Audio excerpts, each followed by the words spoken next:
I, like many of you, got up Saturday crossing your fingers, hoping that Zack Steffen, who was going to be announced the starter, he has been the starter in the FA Cup games for Manchester City, would have a triumphant moment, because we're looking at the goalkeeping situation, and after Zack Steffen was less than convincing in the Costa Rica game and even the earlier qualifiers, and when he has played, which is a very small sample size for Manchester City, it hasn't looked clean. It hasn't looked good.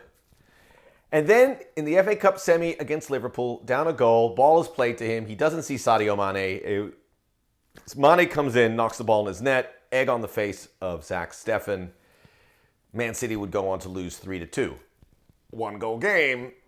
If you're looking at what you could have fixed, it was obviously a very difficult pill to swallow. And that's what Zack Steffen said on Twitter. He goes, it was a tough pill to swallow.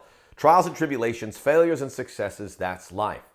Pep defended him. Pep Guardiola defended him. And we here, and me included, I sent a tweet saying, this is not an isolated incident.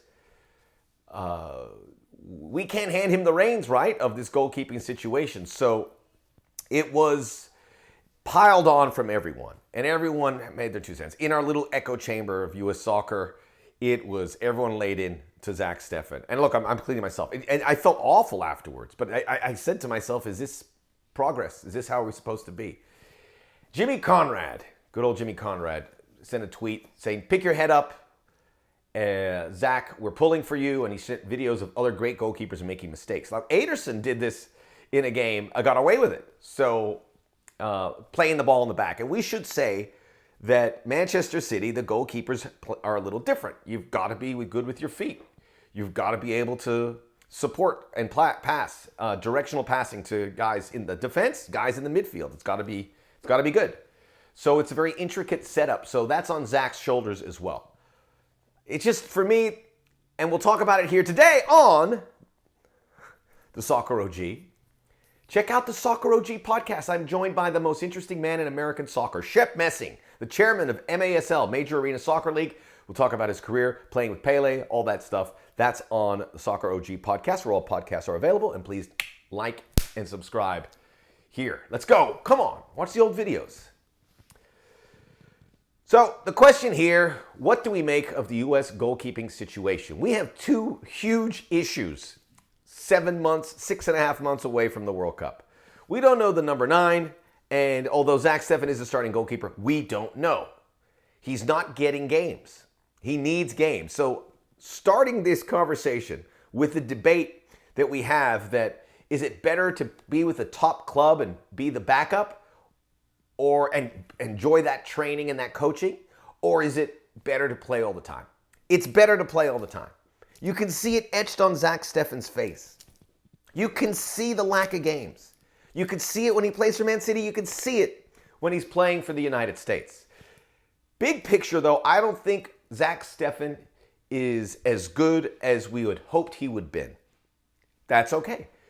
Look, we used to produce the best goalkeepers anywhere. Casey Keller, Brad Friedel, Marcus Hanneman, Tim Howard, Brad Guzan. Don't laugh. Brad Guzan made 170 appearances for Aston Villa. He had a huge career in the Premier League. Middlesbrough as well. These are great goalkeepers. We've hit a bad patch with that. So we're going to go through it and see what is the best option for Gregg Berhalter in that opening game against Wales, Scotland, Ukraine, to make sure that the goalkeeping is not going to be an issue. Because it's an issue now. It's a big one. Zack Steffen. Now, we'll start with him. He is the number 1 now.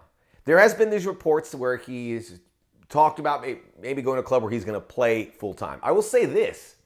The way he's playing for Manchester City, they're talking. I go, look, this was an FA Cup semi-final. He made that mistake. FA Cup semi. I know Man City are really successful, but this is a major semi-final against Liverpool. That's not going to sit well. I don't know if Manchester City will be happy to have him. So maybe this move comes and they get someone else, which I think would be good for everyone. If he goes to the Bundesliga or the Premier League and maybe a different club, has to be the number 1. Has to go somewhere where he has to be the number 1. I would also think that Matt Turner has a shot. He's dealing with a hairline fracture in his foot, so he's been out. He's with New England still in June, reported to be heading off to join Arsenal, where he'll be the backup. And he'll be in a similar dilemma 4-5 months out of a World Cup that Zack Steffen currently is. So, with regards to Matt Turner's situation, it's a little bit different. Here is a guy who defied the odds to get there, and you're not going to go through the doors at Arsenal and say, hey, I need to get games. Where can you loan me to? No. It's a very difficult spot for him. He wants to be the number one goalkeeper at the World Cup. He has a shot at it, but you have just dreamt the impossible dream. You were undrafted, or you got soccer late, you're playing in MLS, and now you're going to Arsenal. This is Arsenal. One of the big names in world football. Granted, they've struggled recently. You're not going anywhere. They signed you because they wanted a good backup to Aaron Ramsdale. I would say Matt Turner has a better shot to unseat Ramsdale than Zack Steffen ever would against Ederson. Ederson's a different level. But Matt Turner could be just what Arsenal needs. So I get the feeling he might get some games. But he can't leave. He can't go into Arsenal and go, yeah, where'd you send me? I'm going to get some games. Let him soak it in. It's just tough for Matt Turner. It's a really tough situation, but you're going to Arsenal, you go. You sit down, you be quiet. And hope that maybe you get more games than Zach did. Does Matt Turner get closer to being the number one in Qatar without playing a lot between now and then? Absolutely not. Absolutely not. I hope he gets some games in New England, and then we push it through. I'll talk about a couple other guys, because we're going to have to... Ethan Horvath. Ethan Horvath was a real good option, right? Played 6 games in the championship for Nottingham Forest, who are in the playoff positions to get promoted to the Premier League. 6 games. He unseated Bryce Samba. Samba was injured, but by the time he came back, Horvath was playing so well that Samba became the backup. Nottingham Forest could be a Premier League team. So this was, all right, problem solved. Ethan Horvath, get him in there. Well, he played in the FA Cup and American Goalkeepers. FA Cup is killing American goalkeepers. Damn you, FA Cup.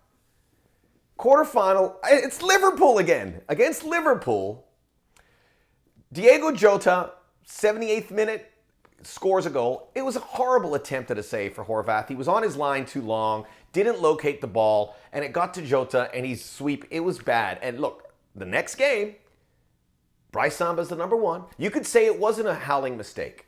You could say that.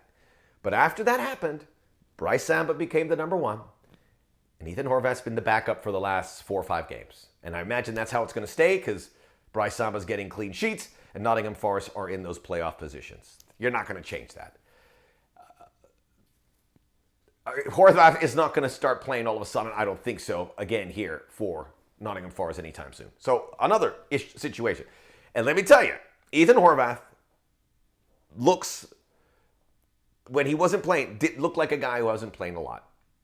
Still has a shot here. But remember, you get 3 goalkeepers, and maybe, you're not going to get 4, but you have an expanded World Cup roster, but they're going to go through. You need someone you can feel good being the number one there. So, another option, looking towards MLS. And you have Sean Johnson at New York City FC, who's been on a couple rosters. Stefan Frai's name came up.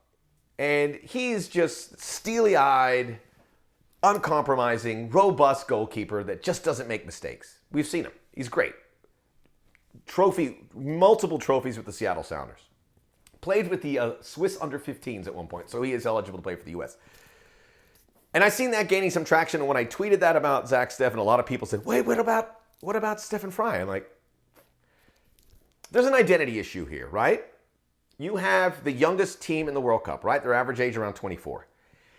And then you're going to throw in a 35-year-old keeper? Remember, and people were like upset at Gregg Berhalter because he kept his old favorites.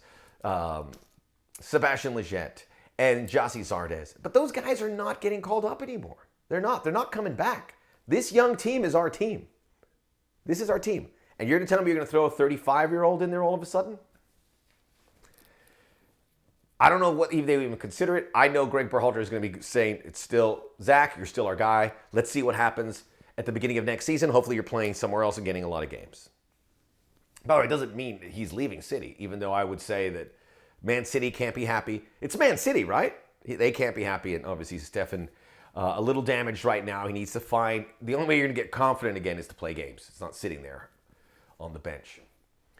So Stefan Frei is a no. Sean Johnson on the roster, yes. Starting, I don't know. You need to get somebody who can kind of relate to these young players, right?